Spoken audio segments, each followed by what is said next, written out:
24. It was back in 1992, and I had been backpacking for 5 years all around Asia, thinking that I was free, and I'd been running away a little bit from my family situation at home because I had a very difficult upbringing at times. My dad was an alcoholic, and he could be really abusive, and he was brain damaged.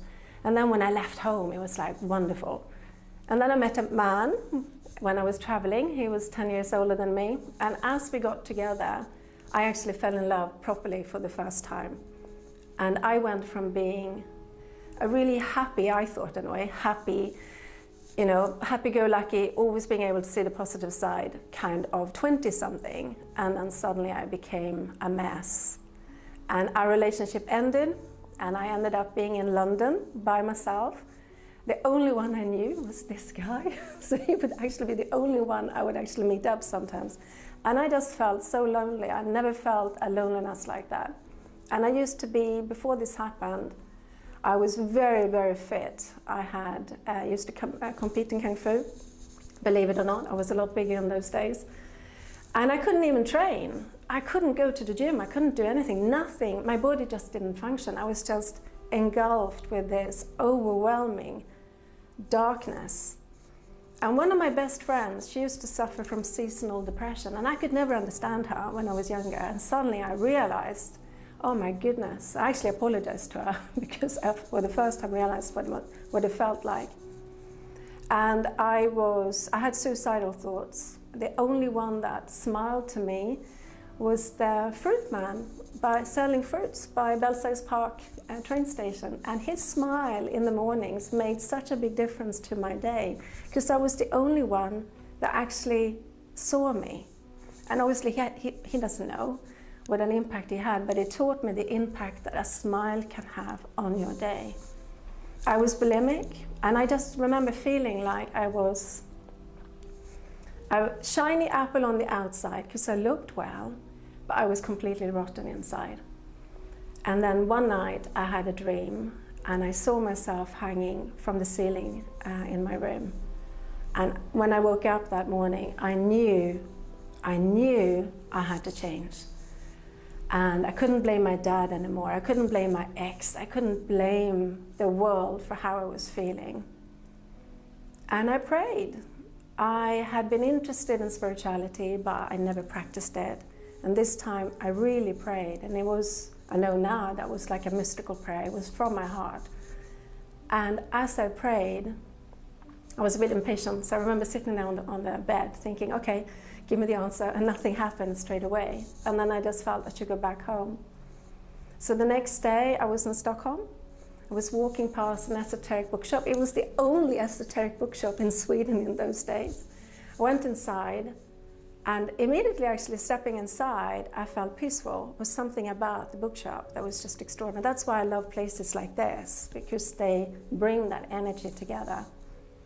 And it was as if 3 books fell into my hands. And it was The Power is Within You by Louise Hay, Creative Visualization by Shakti Gawain, and Love is the Answer by Gerald Jampolsky, which is based on A Course in Miracles. And I've been a student from the course ever since. And they had really comfy armchairs in this bookshop. And I sat there reading the whole day. And I sat there, and I remember opening the book. And as I read the words, it was as if my higher wisdom was talking to me. And I just felt as if the book had been written for me. And the darkness shifted. And when you're in that dark place, that is just such a miracle for it to even shift for 10 minutes. And as long as I kept reading, I was just bathed in light. And then when I closed the book, the darkness would come back. So I would just keep on reading, keep on reading, keep on reading. And after a while, quite quickly actually, the lightness stayed with me for longer and longer and longer. And as I came back to London, I went by Compendium and Mysteries and Watkins, and I bought loads of books. And I did all the exercises in the book, in all of them. And I remember actually the book from Louise Hay. They're very simple exercises. One of the exercises would be that you say to yourself over and over and over again, I approve of myself. And I would say to myself for every step I took as I was walking around in London, I approve of myself. And then I would have another voice going, no you don't. I approve of myself. No, you don't. I approve of myself. No, you don't. And after a few days, when I said this, the voice was quiet. And then I would go to the next part of the exercise, which was, I love myself. And then it would be like a roar inside. No, you don't. And I kept doing that. And after 6 weeks, the depression was gone. And after 4 months, the bulimia was gone. Not from focusing on the issue, but by focusing on connecting myself with the light, with my soul, with that higher consciousness, and then everything else that was not in alignment with that just fell away. And from that, I also started to hear a voice that I later recognized was my soul, and she started to guide me on my path. So then I was in Stockholm again, and I was on the tube, and suddenly I heard a word saying osteopathy. And I didn't know what osteopathy was. And I looked it up, and I thought, oh, that sounds good, that sounds interesting. So in '93, I started studying osteopathy and naturopathy in London. And that voice has been guiding me ever since. Guided me to do NLP, guided me to do shamanism.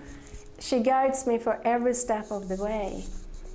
And that couldn't have happened unless I finally was willing, I should say, willing to give up my need to be right, to give up my need to feel like a victim, that what my dad had done and my ex had done, that they were bad and I was right in feeling bad myself, and instead be willing to perceive it differently. When I was willing to choose love instead of fear, that's when she could come through.